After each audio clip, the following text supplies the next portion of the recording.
छठ महापर्व के बहुत बहुत हार्दिक शुभकामना बा। हम बाबा गोपालपुरिया एबेरा पुणे में छठ के भी बहुत धूमधाम बा। आज हमारे यहाँ वो अतवार के बाजार लागेला, पूरा बाजार में छठ मैया के ही सामान लौकता है आजकल। घर घर में महाराज मराठी होके गुजराती होके खाली यूपी बिहार के लोग ना हर जगह छठ पूरा तरह से फैल गई बा।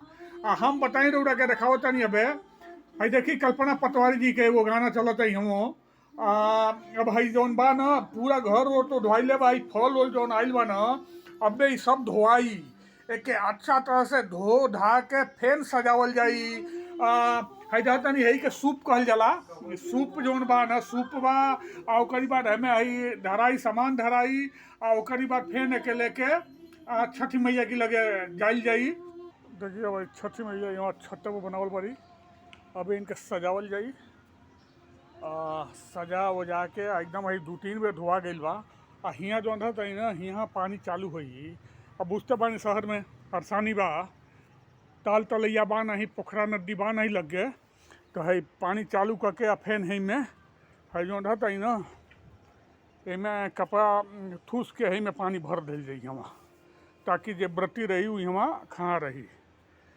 तनी और के सजा उजा के फिर आप बुझी कि आज से लेके बिहने 9-10 बजे ले व्रतियन के डांटा लागल रही हवा। देखी कहीं भी रही पेड़ पौधा जरूर लगावे के चाहिए। देखी है जितने में रहे उतने में बहुत जरूरी बा। देखी ऊखी आगे धरा गई बा, काहे कि ऊखी बहुत जरूरी है में। तो अब ये वीडियो के में विराम देता नहीं है। अब जब छठ के पूजन शुरू हुई तो बढ़िया से बढ़िया वीडियो भी एगो दूगो तो है ना, बहुत सारा वीडियो बनी।